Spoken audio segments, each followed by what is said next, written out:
מה זה באלוהים? הנה, בוא באתי תאילנד לפה פה! להיכנס לבית שלי, ופתאום סבא לי אני כמה? רואה, אין לי בית. רד, יאללה! פוקה בן זונה. Serangan balasan Iran terhadap Israel telah membuat jutaan penduduk Tel Aviv mengungsi ke tempat perlindungan bom. Namun, tidak semuanya boleh masuk karena sebagian besar bangkar hanya diperuntukkan bagi umat Yahudi saja. Dikutip dari Al Jazeera pada Kamis 19 Juni, saat ini ada sekitar 2 juta warga Palestina yang tinggal di Israel.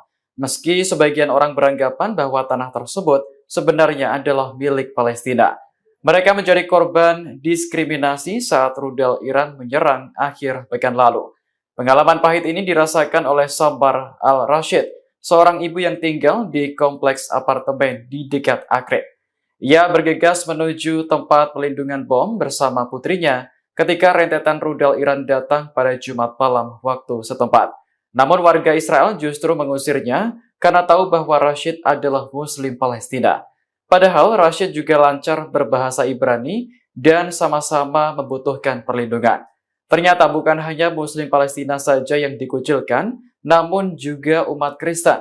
Kantor berita Middle East Eye mengutip pengakuan Nasir Kletat, warga yang tinggal di apartemen di Java.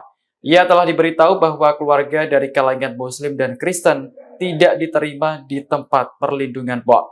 Namun, Kletat mengaku tidak kaget karena tindakan diskriminatif semacam ini bukan hal yang baru di Israel.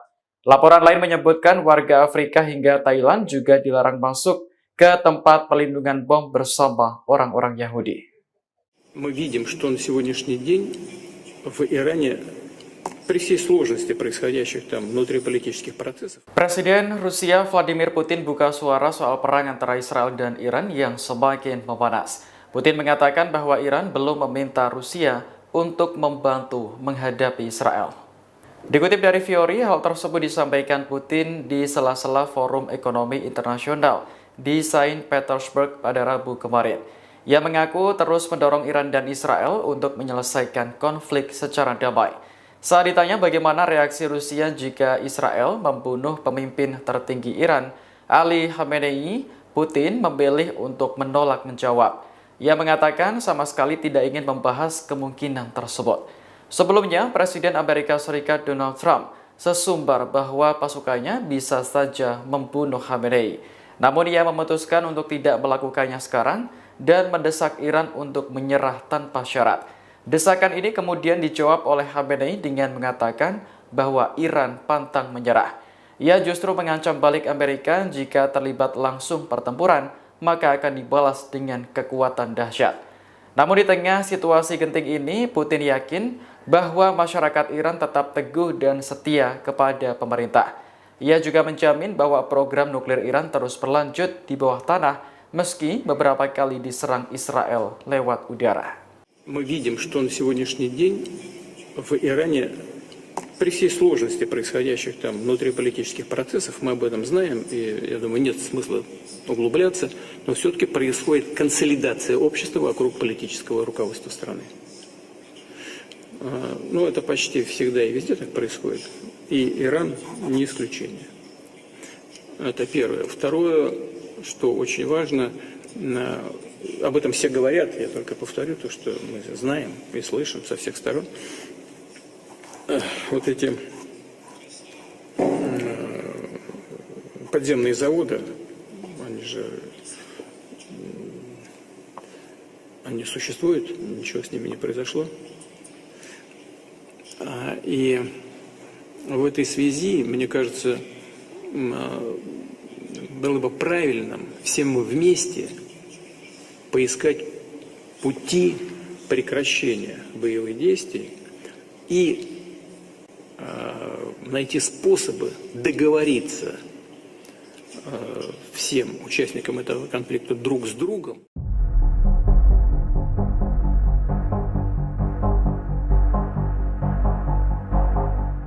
Iran telah meluncurkan ratusan rudal ke Israel sejak perang dimulai pada Jumat pekan lalu. Namun serangan balasan tersebut diklaim baru permulaan karena rudal generasi terbaru Iran belum keluar dari tempat penyimpanan. Media pemerintah Iran Tasnim mengungkap sejumlah fakta terkait operasi janji setia ketiga yang kini memasuki hari ke-6. Militer menyebut bahwa Iran menembakkan berbagai rudal dengan jenis yang berbeda, mulai dari rudal balistik hingga rudal hipersonik Fatah 1 yang meluncur perdana ke Israel pada Rabu kemarin. Iran menyebut penembakan rudal dilakukan pada waktu yang tidak dapat diprediksi oleh Israel. Ada serangan yang dimaksudkan hanya untuk umpan, dan ada pula yang menargetkan lokasi-lokasi penting. Menurut Iran, taktik semacam ini telah membingungkan sistem pertahanan udara Israel. Bahkan sejumlah rudal berhasil menembus Iron Dome hingga David Sling yang memicu kerusakan parah di Tel Aviv. Iran tidak merinci apa jenis rudal terbarunya, namun yang pasti adalah rudal jarak jauh yang masih tersimpan di lokasi rahasia. Negara tersebut berjanji akan terus memberikan kejutan kepada Israel pada serangan-serangan berikutnya.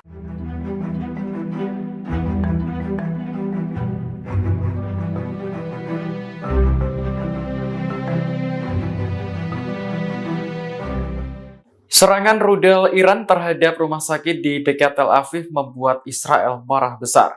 Menteri Pertahanan Israel Katz bahkan langsung mengancam akan menghabisi pemimpin tertinggi Iran, Ali Khamenei. Berbicara kepada wartawan di Holon dekat Tel Aviv pada Kamis, Katz menuduh Khamenei sengaja ingin menghancurkan Israel dengan memerintahkan rumah sakit dibom. Menurutnya, orang tersebut tidak boleh lagi dibiarkan hidup. Komentar Katz memberi sinyal kuat bahwa Khamenei akan menjadi target pembunuhan berikutnya. Namun Presiden Amerika Serikat Donald Trump sebelumnya mengatakan tidak setuju jika Israel melakukan hal tersebut. Sementara itu, kerusakan parah akibat serangan rudal Iran terlihat di Soroka Medical Center Israel. Rumah sakit ini memiliki lebih dari 1.000 tempat tidur dan menyediakan layanan kesehatan bagi sekitar 1 juta penduduk di selatan Israel.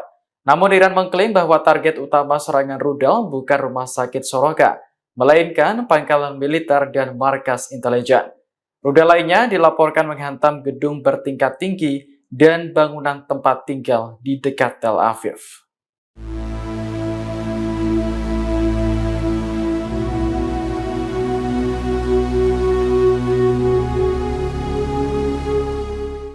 Iran kembali meluncurkan puluhan rudal ke Israel pada Kamis sore waktu setempat. Serangan ini datang saat Israel masih terpuruk gara-gara rumah sakitnya hancur dihantam rudal Iran. The Times of Israel melaporkan sirine berbunyi di seluruh Israel Utara. Namun, layanan darurat memastikan tidak ada laporan langsung mengenai dampak serangan. Hasil penilaian awal menunjukkan sedikitnya 10 rudal diluncurkan Iran ke Israel sore ini. Sementara pada pagi tadi, jumlah rudal balistik Iran mencapai 30 buah. Serangan ini menghantam rumah sakit utama di selatan Israel, pusat medis Soroka hingga gedung pencakar langit di dekat Tel Aviv. Kerusakan parah yang ditimbulkan membuat Perdana Menteri Benjamin Netanyahu marah besar. Ia mengatakan bahwa Israel akan menuntut harga mahal dari Iran atas serangan tersebut. Sementara itu, Iran mengklaim rudalnya menargetkan pangkalan militer dan markas intelijen, bukan fasilitas kesehatan. Terlepas dari hal tersebut, Iran bakal terus memberikan kejutan kepada Israel, baik siang maupun malam hari. Если завтра Израиль с помощью США или без помощи США просто убивает Хаменей, какая будет ваша реакция и реакция России и ваши первые действия? Это первая часть вопроса. Я даже обсуждать такой возможности не желаю. Presiden Rusia Vladimir Putin menolak berkomentar soal kemungkinan pemimpin tertinggi Iran Ali Khamenei dibunuh. Kemungkinan ini muncul setelah disinggung oleh Presiden Amerika Serikat Donald Trump. Dikutip dari Al Jazeera, Putin menerima pertanyaan dari wartawan di sela-sela Forum Ekonomi Internasional di Saint Petersburg pada Rabu 18 Juni. Wartawan tersebut bertanya bagaimana reaksi Rusia jika Amerika atau Israel berupaya membunuh Khamenei. Namun, Putin memberi jawaban bijak dengan mengatakan bahwa dirinya sama sekali tidak ingin membahas kemungkinan tersebut. Rusia kini fokus pada upaya mendamaikan Iran dan Israel sambil memastikan bahwa program nuklir Teheran tetap berjalan. Putin yakin bahwa nuklir Iran dibangun untuk kepentingan damai, bukan pembuatan senjata atom. Ia menyebut sekitar 200 warga Rusia masih bekerja di pembangkit listrik tenaga nuklir Bushehr yang dibangun Rusia di Iran Selatan. Putin telah mendapat jaminan dari Israel terkait keselamatan mereka. Sebelumnya, Trump mengaku bahwa Amerika Serikat mengetahui keberadaan Khamenei. Ia pun sesumbar bahwa pasukannya bisa menghabisi pemimpin tersebut kapan saja. Namun, Trump memilih untuk tidak melakukannya sekarang. Sementara itu, Israel mengecam Khamenei atas serangan rudal hari ini yang menghancurkan rumah sakit di dekat Tel Aviv. Download Tribun X sekarang, menghadirkan lokal menjadi Indonesia.